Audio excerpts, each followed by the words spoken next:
Di sebuah sudut dunia yang kini kita kenal sebagai Indonesia, terbentang sebuah kisah yang menyatu antara mitos, geologi, dan teka-teki kuno.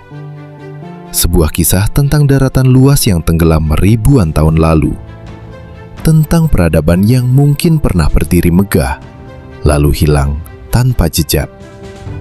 Banyak yang menyebutnya legenda, sebagian menganggapnya mustahil. Namun, sebagian lagi bertanya, apakah mungkin Atlantis, negeri hilang yang ditulis Plato 2000 tahun lalu, pernah berada di Nusantara?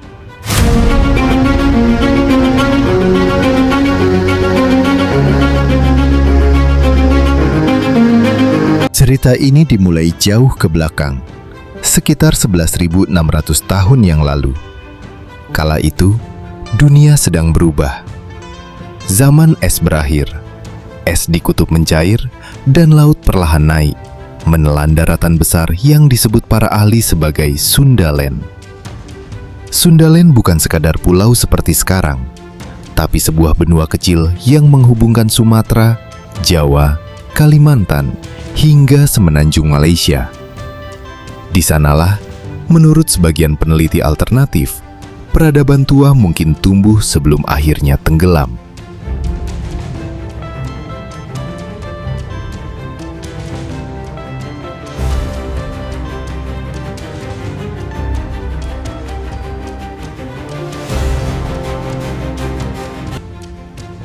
Dan disinilah, misteri Atlantis mulai terasa lebih dekat.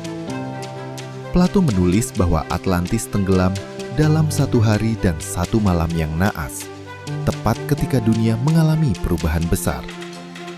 Waktunya hampir sama dengan masa ketika Sundaland hilang di telan laut. Apakah itu kebetulan atau petunjuk? Ketika para geolog memetakan dasar Laut Jawa, mereka menemukan sesuatu yang tidak biasa. Wilayah yang begitu luas ternyata hanya sedalam 40 hingga 60 meter. Ini bukanlah lautan tua. Ini adalah dataran rendah kuno, tempat sungai-sungai besar pernah mengalir. Tempat manusia purba mungkin hidup, bertani, dan membangun hunian mereka.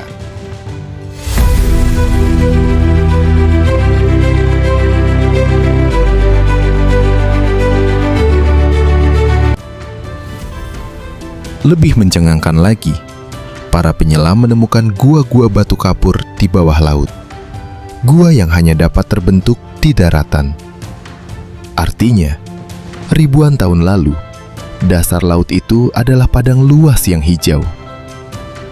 Di titik ini, banyak orang mulai bertanya-tanya, jika daratan seluas itu pernah ada, apakah mungkin di sana berdiri sebuah peradaban yang hilang?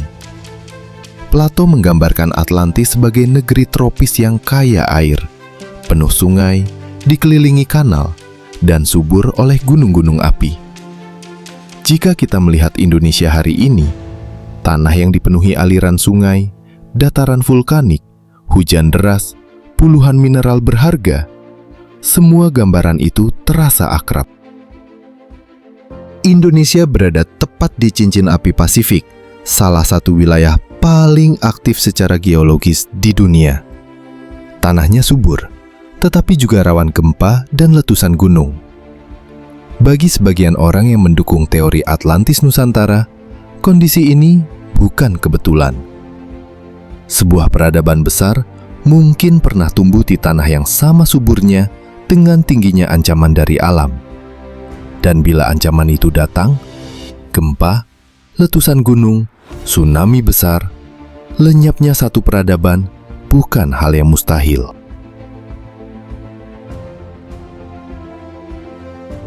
Jejak lain yang sering dikaitkan dengan keberadaan peradaban kuno adalah Gunung Padang, situs megalitik di Jawa Barat. Struktur bertingkatnya begitu besar, lebih tua dari piramida Mesir menurut beberapa analisis, dan menimbulkan banyak spekulasi. Apakah ini peninggalan masyarakat maju yang hidup sebelum daratan ini tenggelam? Selain itu, kemampuan pelaut Austronesia ribuan tahun lalu yang menyeberangi samudera luas tanpa kompas modern sering dianggap sebagai warisan dari kecerdasan maritim masa lampau. Dan berbagai mitos di Nusantara, kisah banjir besar, gunung yang runtuh, daratan yang hilang, semuanya menggema seperti ingatan tua tentang naiknya laut setelah zaman es. Benarkah semua itu petunjuk, ataukah sekedar kebetulan yang menarik? Di perairan Indonesia yang dalam, sonar kapal penelitian berkali-kali menangkap bentuk-bentuk aneh. Tonjolan batu yang tersusun rapi, teras bertingkat, atau pola yang tampak seperti dinding alami yang terlalu simetris untuk disebut kebetulan. Hingga kini, belum ada yang bisa memastikan apakah itu struktur buatan manusia atau hanya permainan alam. Masih banyak wilayah yang belum dipetakan. Laut Jawa, Selat Sunda, perairan sekitar Sumatera dan Kalimantan, kebanyakan masih misteri. Setiap ekspedisi mengungkap lebih banyak pertanyaan daripada jawaban. Bila Atlantis benar ada di Nusantara, maka ia masih tertidur di bawah ombak, menunggu ditemukan. Bila tidak, maka Indonesia tetap menyimpan misteri alam yang luar biasa.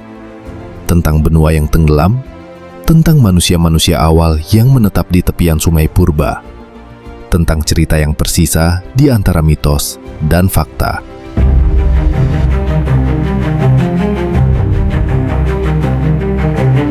Pada akhirnya, apakah Indonesia benar pernah menjadi rumah bagi Atlantis? Tidak ada bukti kuat, setidaknya belum. Namun, ada cukup banyak anomali, cukup banyak petunjuk samar, cukup banyak keselarasan cerita yang membuat ide itu sulit untuk benar-benar diabaikan.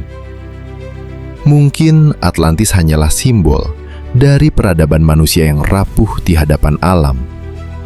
Atau mungkin bagian kecil dari kebenaran itu benar-benar tersembunyi di bawah laut Nusantara, di tempat sungai purba mengalir, di dataran luas yang kini tenggelam, di batas tipis antara sejarah dan legenda.